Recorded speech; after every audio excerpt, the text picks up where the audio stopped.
This part of Southall is the blackest in London. 85% of the population are from the ethnic community, mainly of Asian descent.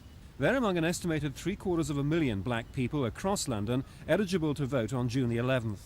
In the past, though, black people have lagged behind whites in bothering to get registered. The last census showed that in inner London, while 12% of white people failed to register, the figure among blacks was much higher. 24% among Afro-Caribbeans, 27% among Asians.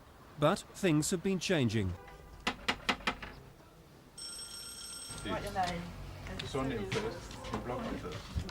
Hackney's one of many London boroughs who've campaigned to get more blacks registered. They estimate that as a result they've added 10,000 names to the electoral register. Now, across London, it's reckoned the gap between white and black registration has been narrowed. Are you going to vote in this election? Yes. You are registered, are you? Yes. Why don't you vote? They just said nothing to me for me to vote, no letter, nothing. So you aren't registered? No. Are you going to vote in this election? And the Labour Party. You're going to vote? Labour, yes? yeah. For Labour? Yes, I always vote. And you are registered? Yes, I am. Of course I am. Have you decided who you'll vote for yet? I'm going to vote for the Conservative. But if there are more black voters this time, there's little sign yet that the main parties are gunning for the so-called black vote. Basically because the parties have realised at long last there is no such thing as the black vote. What do you mean by that? I mean that the parties have finally woken up to the fact that black people are not strategically located in sufficient numbers in constituencies where they can make or break their chances of winning. And even if they were, that they wouldn't actually vote. They don't vote en masse, and they wouldn't shift allegiance en masse either.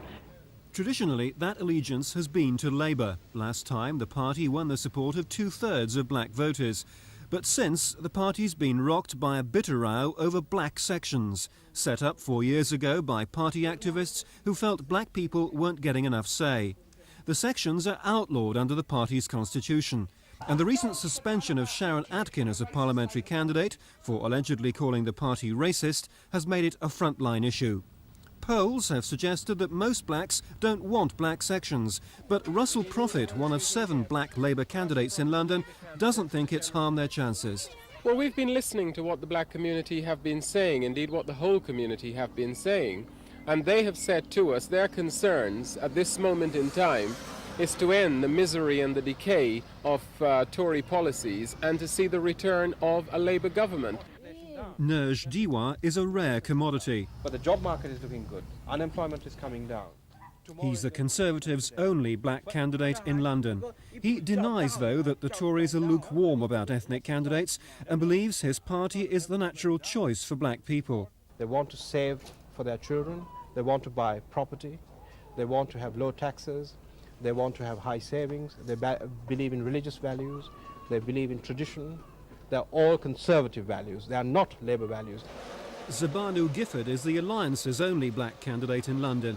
She regrets there aren't more, but wants to cut a swathe through the notion that black voters should be treated separately. We don't like to have the focus put on us all the time as if we're some sort of problem. The right wing put all their attention on us, and the militants seem to focus their attention on us. And we really want to get on with our lives like everybody else. Whatever the arguments about the so-called black vote, history could be in the making on June the 11th. Because if safe seats remain safe, then London will return at least 3 black MPs, the first this country has had in more than half a century. But the campaign isn't over yet, and no party can take black votes for granted.